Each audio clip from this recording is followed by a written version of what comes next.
¿Qué perfil de futbolista busca el profesionalismo?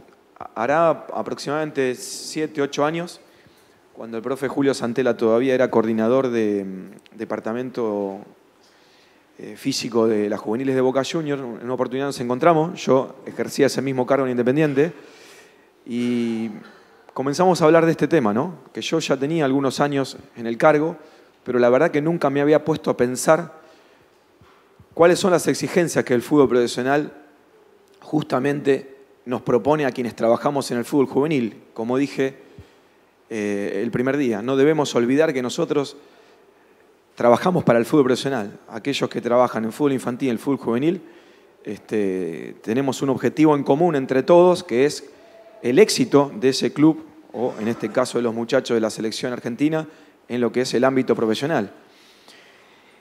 Y bueno, empezamos a delinear en ese momento, ¿no? En una charla totalmente informal, donde por supuesto hablaba mucho más él que yo.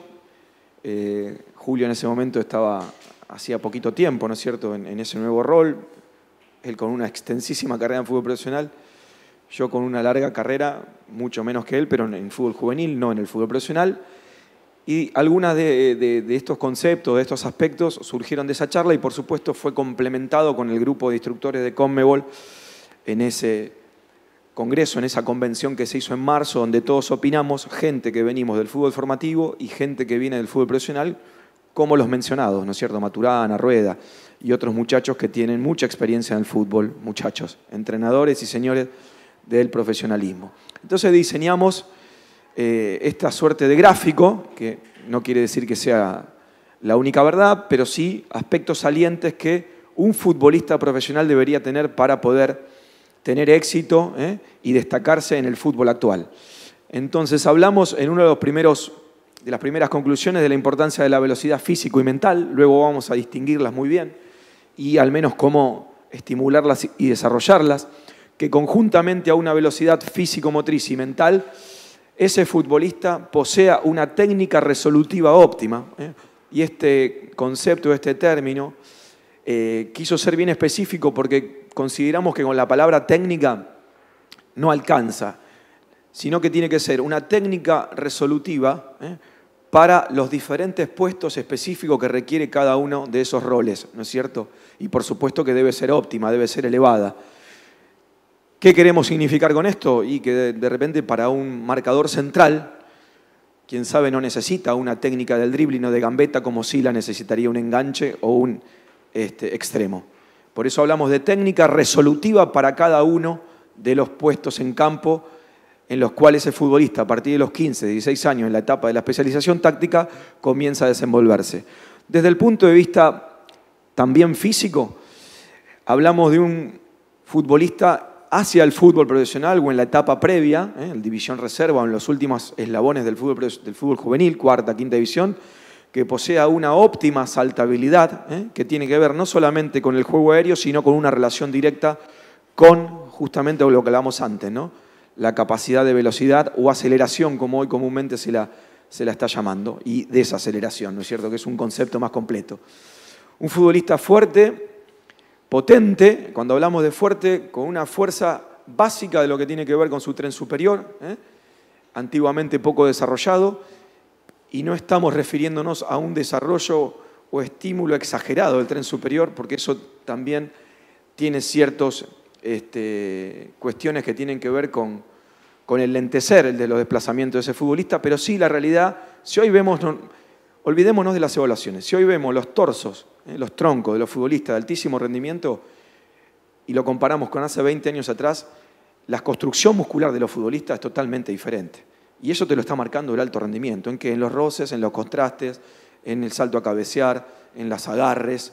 El fútbol no solamente es el rodar de la pelota, sino un montón de fricciones que se dan, y para eso también es muy importante una construcción, no digo exagerada, pero tampoco carente de lo que tiene que ver con el tren superior. Un jugador potente, explosivo, y este concepto biotipo alto lo vamos a desarrollar muy prontito, dentro de 2 o 3 diapositivas.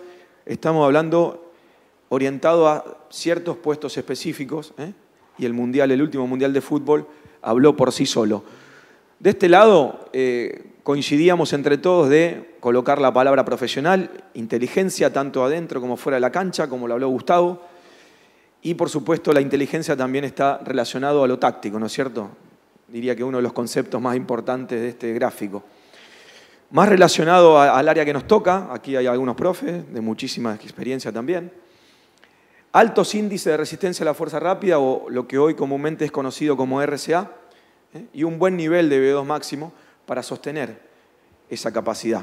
Es decir, el consumo máximo de oxígeno no es determinante en el fútbol, pero sí es determinante para poder sostener altos índices de resistencia a la fuerza rápida, RCA, o lo que a mí me gusta más llamar resistencia a esfuerzos neuromusculares máximos, que me parece un concepto más completo, porque RCA sería la capacidad de resistencia a sprints, y el fútbol es mucho más que sprints.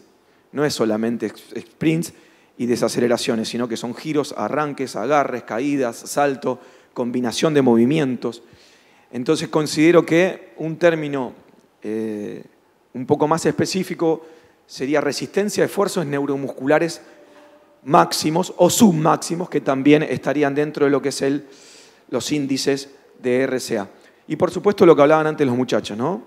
Muy relacionado a lo mental, que habló Gustavo, más orientado a lo emocional y más hacia lo cerebral racional que mostró tan interesantemente Israel. Personalidad y carácter. Consideramos que un futbolista puede carecer de uno de estos aspectos. Si carece de dos, le va a costar muchísimo llegar al fútbol profesional. Yo hablé de lo científico, de lo interesante que es apoyarse en lo científico. Israel es una muestra en eso, consulta constante de muchos clubes de Brasil y de la misma selección, y también de apoyarse en lo práctico, que nos brinda una información valiosísima. Y en este caso, no digo que tengo estadísticas marcadas de futbolistas que han llegado al fútbol profesional o a estamentos importantes por personalidad y carácter, pero si uno hace un repaso, como si fuese un simple juego de memoria, en cada uno de sus clubes, díganme si un futbolista sin carácter y sin personalidad pudo llegar al fútbol profesional, y por sobre todas las cosas si se pudo mantener. Por eso digo que este aspecto es fundamental. Digamos que es un croquis al cual se le pueden agregar conceptos o podemos estar no de acuerdo en otros, pero que, digamos, engloba un poco el pensamiento de mucha gente que trabaja, como en mi caso en el fútbol formativo y otras que trabajan en el fútbol profesional. ¿Qué dice este señor con referencia al profesionalismo? Yo siempre le digo a los muchachos que el fútbol para nosotros es movimiento, desplazamiento, que hay que estar siempre corriendo. A cualquier jugador y en cualquier circunstancia encuentre un motivo para estar corriendo. En el fútbol no existe ninguna circunstancia alguna para que un jugador esté parado en la cancha. Yo, como lo dije antes, tanto en los modelos de planificación, en los sistemas de entrenamiento, en las metodologías, ya no soy fanático de nada, como si lo era hace 10 años, 12, como cuando empecé hace 20.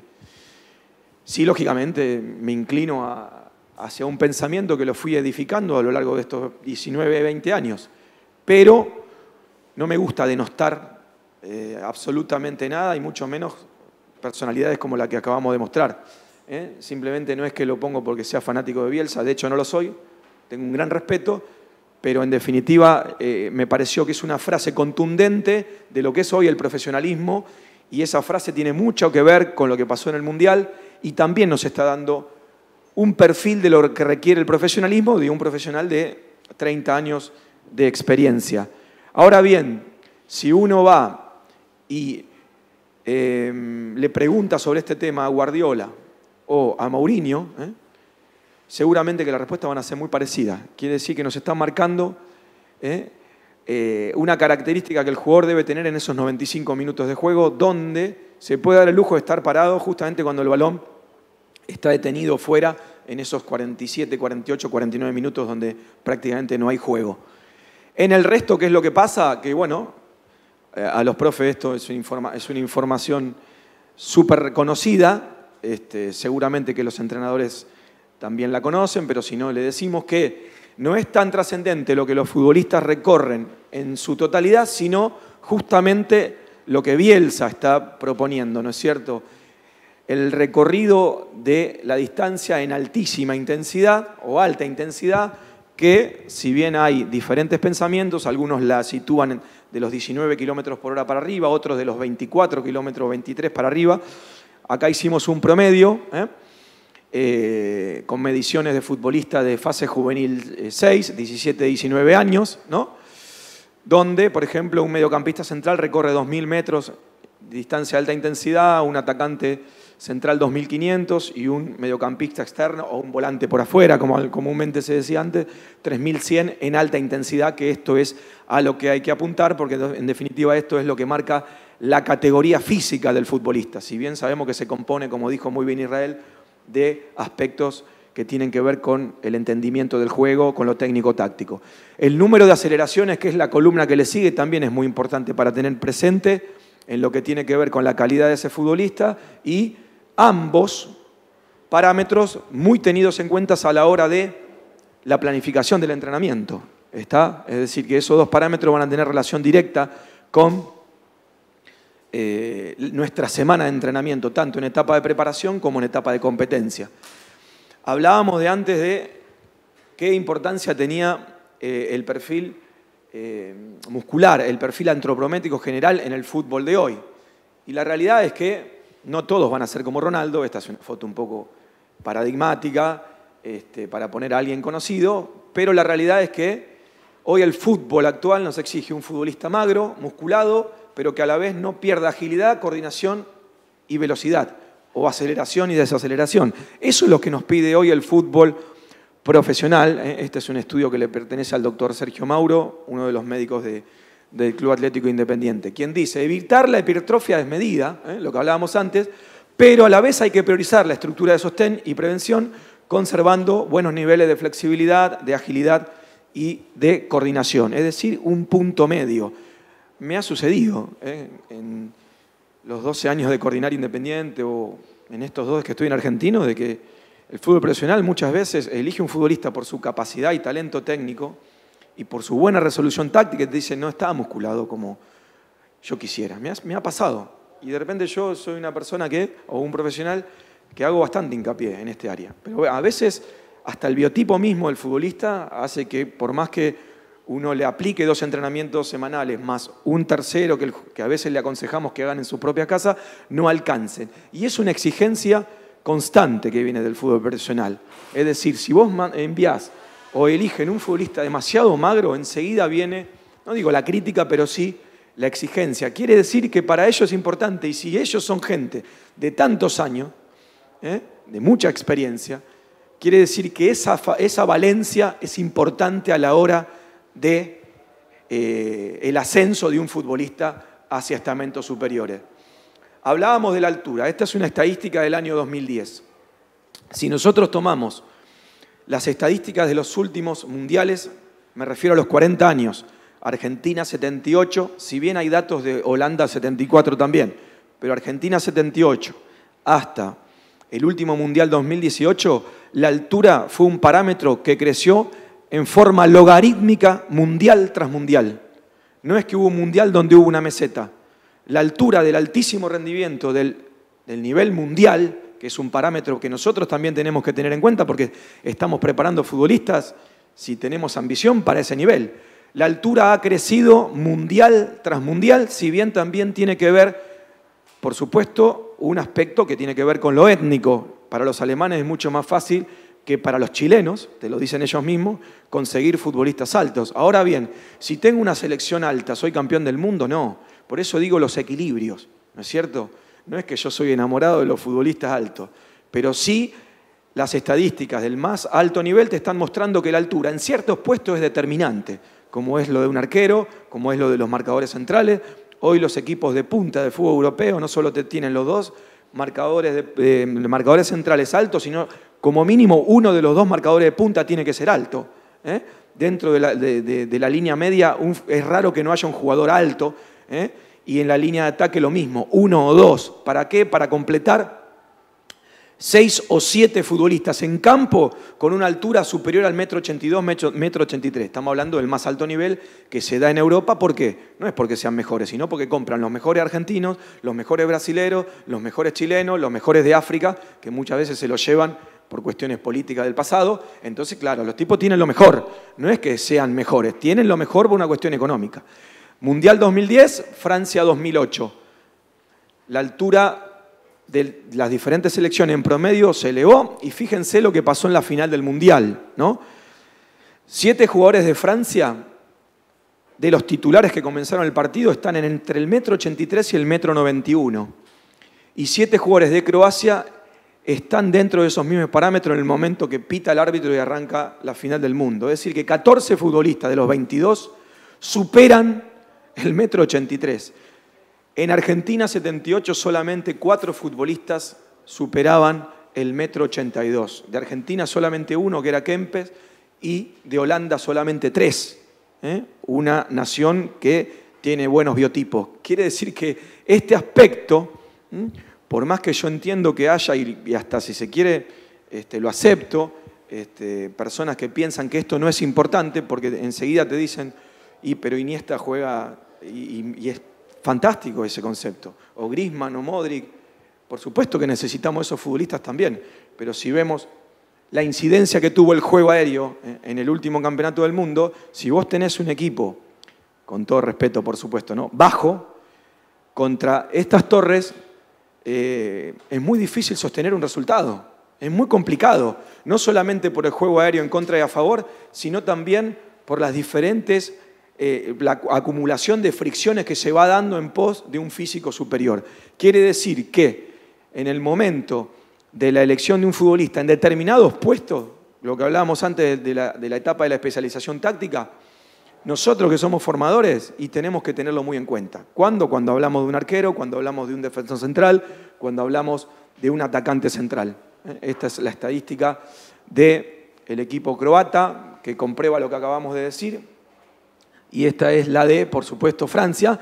Fíjense, ¿no? Cualquiera puede decir, no, pero Griezmann, profe, es el futbolista más determinante. Es un futbolista muy importante. Mide 1,74 m, pero Griezmann tiene que tener el sostén de los otros animales que, además de ser altos, hoy, que fue una de las conclusiones que nosotros sacamos en una mesa de entrenadores de Conmebol, hoy el futbolista europeo viene con agilidad, con coordinación y con técnica.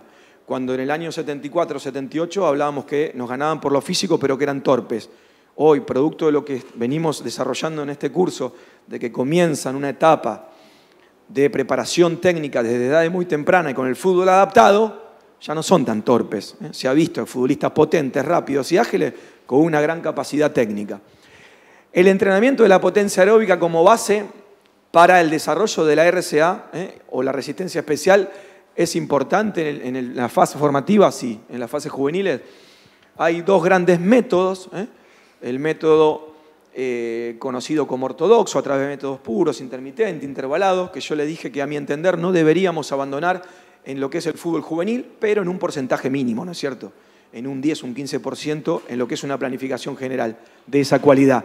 En cambio, lo que tiene que ver con la resistencia especial, a través del método situacional integrado o aplicado al juego, sí debería tener gran preponderancia. Pero esta foto es paradigmática, ¿por qué?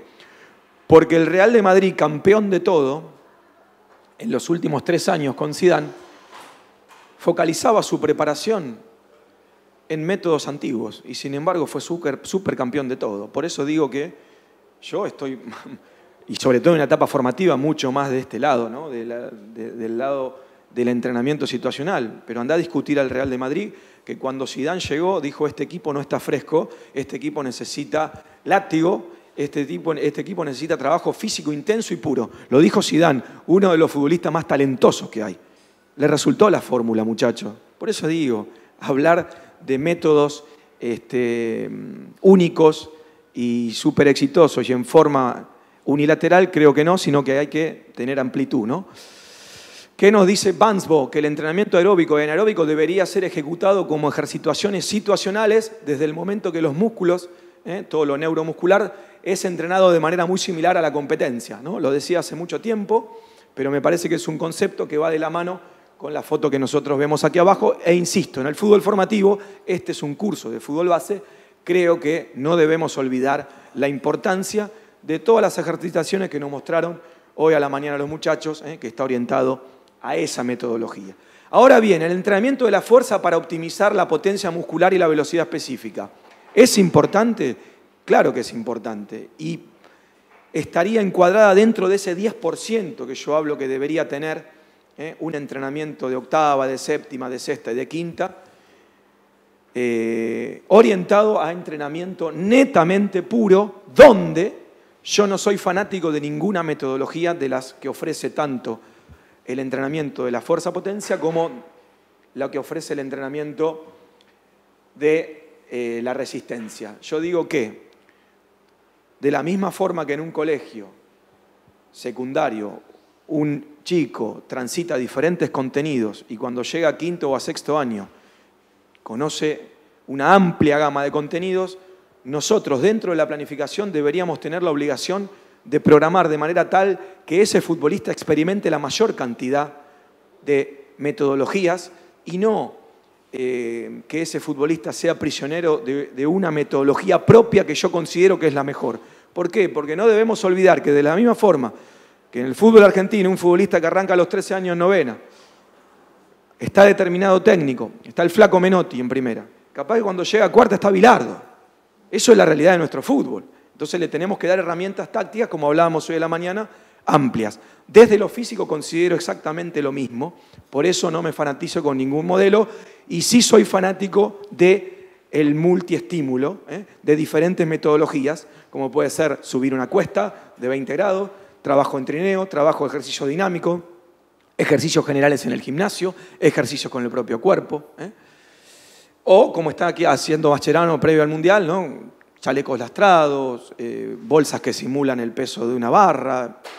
Considero que debería ser multifacético el entrenamiento de la fuerza explosiva, la fuerza potencia. Y este es un formato en el cual yo adhiero, no quiere decir que sea el único, me gusta trabajar mucho por secuencias, para hacerlo dinámico, para trabajar la fuerza en campo, ¿y para qué? Para cumplimentar con las últimas dos secuencias que para mí son fundamentales y que si no se realizan en el entrenamiento de la fuerza-potencia queda trunco. Me refiero a la secuencia 5 y a la secuencia 4. Toda ganancia de fuerza debería tener como fin que ese futbolista lo potencie, la usufructe en una acción de juego. No me sirve de nada que un futbolista levante 50 kilos en un arranque de potencia si luego esa potencia no se refleja en campo. Por eso digo, es importante la secuencia 1 como prevención y como armado de la zona media es importante. Secuencia 1, fuerza preventiva, zona core. Es importante incluir ejercicios de fuerza-potencia con 25-30% de la fuerza máxima o ejercicio de tren superior para la construcción muscular. Es importante por lo mencionado anteriormente. Los beneficios de la pliometría, la saltabilidad, la fuerza elástica, me parece que son indiscutibles y eso se realiza a través de ejercicios de frecuencia, de coordinación y de salto, donde muchas veces se lo puede combinar con balón y otras no. Ahora bien, todo esto debería confluir en una secuencia número 4, donde trabajar y desarrollar y estimular la velocidad de reacción, la velocidad de aceleración y la velocidad de desaceleración en rangos que van de 5 a 30 metros y que no sean un estímulo mayor a 3-4 segundos. Para luego confluir en lo que es la secuencia más importante, pero que se potencia con las otras 4. ¿Se entiende? Hay una escuela que dice que la fuerza se puede entrenar solamente a través de secuencias de juego. La respeto. Yo considero que con las otras 4 secuencias el futbolista se potencia y además el alto grado de exposición que hoy los chicos tienen a través de entrenamiento situacional como el que vimos hoy a la mañana, que es el más importante, basta y sobra como para que nos demos el lujo de no estimular todo lo que tiene que ver con lo neuromuscular.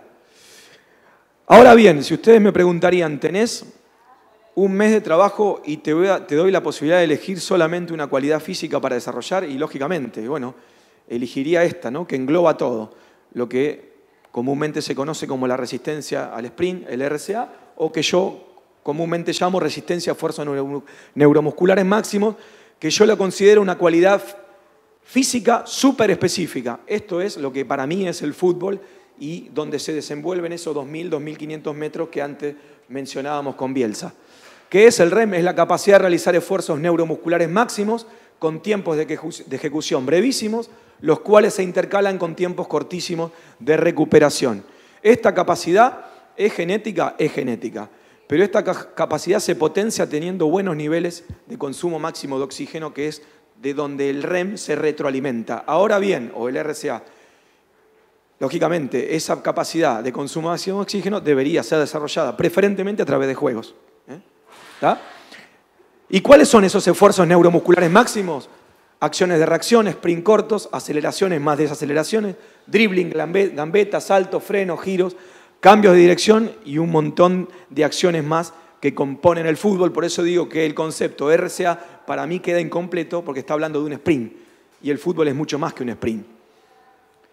Entonces, como aspecto fundamental hablamos del RCA y volvemos al gráfico para ir terminando, para entender muy bien la importancia de la velocidad físico-motriz, que tiene un aspecto genético muy alto, que es muy difícil de modificarla, si bien esos tipos de circuitos la mejoran, pero no vamos a hacer nunca un futbolista lento a un futbolista súper explosivo como Mbappé, porque depende del tipo de fibra y depende de los aspectos biomecánicos. ¿Es mejorable? Muy poco mejorable. Ahora, ¿la velocidad mental es mejorable? Es mucho más mejorable que la velocidad físico-motriz. ¿A través de qué? A través de toda la metodología que vimos hoy a la mañana y todas las variantes que se le ocurran. Por eso digo que esta cualidad, que es muy importante en el fútbol, porque quiero ver que un entrenador de primera división te elija un central que no es rápido, tiene que ser pasarela, o quiero ver que un entrenador de un club importante te elija un extremo que no sea rápido. Entonces esta es una cualidad importante y poder mantener esta cualidad en el tiempo es importante también, pero la realidad es que es muy poco modificable. Sí es modificable esto si se comienza desde los 6 años. Por eso digo el modelo de algunas federaciones europeas que han adaptado el deporte al niño y desde los 6 años, ¿qué consiguen los tipos?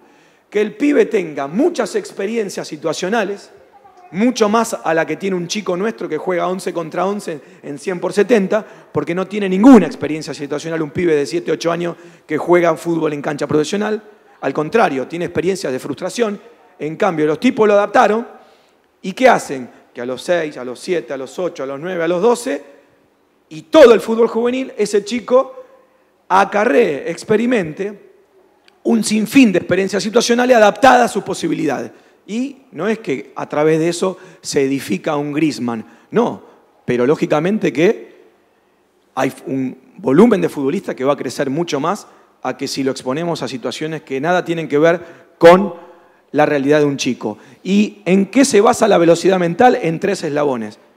Lo mencionó Israel. La percepción de mi alrededor, la anticipación mental, tanto, no estamos hablando de anticipación como gesto de defensa, No, una anticipación que tiene que ver con un proceso mental que puede ser defensiva u ofensiva. Y, por supuesto, la decisión, la famosa toma de decisiones que hoy está tan de moda, pero que la preceden la percepción y la anticipación. ¿Cómo es mejorable esto también? Preferentemente en la metodología que vimos a la mañana y de la cual tanto hablamos en estos días. Entrenamiento situacional adaptado a cada fase. Tanto sin oposición como con oposición. Pero también, dentro de lo que son los circuitos neuromusculares, es interesante que haya acciones relacionadas al fútbol, no sacadas de un laboratorio, relacionadas al fútbol donde haya mucha toma óptima de decisiones, estímulo de la visión periférica, focalización audiovisual, memoria audiovisual, atención, control neuromuscular, reacción ante multiestímulos complejos, anticipación mental, equilibrio funcional, es decir, todo este cóctel que esté muy presente en las tareas situacionales, pero también en los circuitos neuromusculares. Y vamos terminando con esto. La incidencia de la atención mental en el efecto del entrenamiento. A lo largo de tantos años, es algo muy básico y que me imagino que varios van a coincidir, yo detecté 3 tipos de entrenamiento, tanto en mi trabajo en fútbol infantil, juvenil y en lo poco que estuve en fútbol profesional. 3 tipos de entrenamiento desde el lado del futbolista. Un tipo de entrenamiento, uno que es el rojo, que es el más peligroso, que yo lo llamo presencial. Se lo digo a los tipos, a los futbolistas, a los juveniles. De hecho, esta diapositiva fue parte de una charla. ¿Cuál es? Cuando vos venís, te estoy hablando como si fuera un futbolista, y nos engañás a todos presencialmente. Vos estás acá presente, pero no estás con la cabeza. Eso te acarrea a vos una pérdida total de tiempo y te estancás. Venís, estás, cumplís, te vas. No te sirve para nada. Un segundo tipo de entrenamiento he detectado que tiene que ver con un trabajo físico correcto. Es decir, que el tipo viene, se cambia, se disfraza y hace las pasadas que vos le decís, realiza la tarea situacional que vos le decís, pero no está compenetrado porque no te prestó atención a cuál es el objetivo, a cuál es la funcionalidad, el porqué de esa actividad. Entonces yo lo llamo trabajo físico correcto, tipo de entrenamiento 2. Produce mejor así a nivel metabólico, porque si un tipo corre, por más que esté pensando en otra cosa, lo fisiológico se mueve, lo fisiológico se adapta, lo neuromuscular también. Ahora, ¿cuál es el tipo de entrenamiento 3 a lo cual nosotros debíamos apuntar? Al tipo de entrenamiento donde hay un esfuerzo físico total y concentración máxima mental, el cual produce mejoras desde todos los aspectos, físicos, técnicos, tácticos y cognitivos. ¿Está? Y una frase de Cacho Vigil, que hoy lo tengo como compañero en lo que es la Fundación Favaloro, en el Instituto de Ciencia del Deporte que ha creado el doctor Roberto Peidró, que dice: entre dos deportistas de talento similar, la concentración es determinante, ya que es la que le permite al futbolista que la posee un proceso de mejora constante durante el entrenamiento que luego se traslada al momento más trascendente que es la competencia. ¿Saben dónde descubrí o dónde se fundamenta esta frase de Cacho? En futbolistas de 5 o 6 puntos que llegan a primera. Estoy cansado de verlo. Y futbolistas de 8 o 9 que no llegan a nada. ¿Por qué? Porque no tienen concentración. Al entrenamiento y luego eso se refleja en la competencia. Por eso digo que esta frase engloba lo que yo fui viendo en forma práctica durante muchos años, que la concentración marca la diferencia entre solo un buen deportista y un gran deportista. Le agradezco la atención y nos vemos mañana.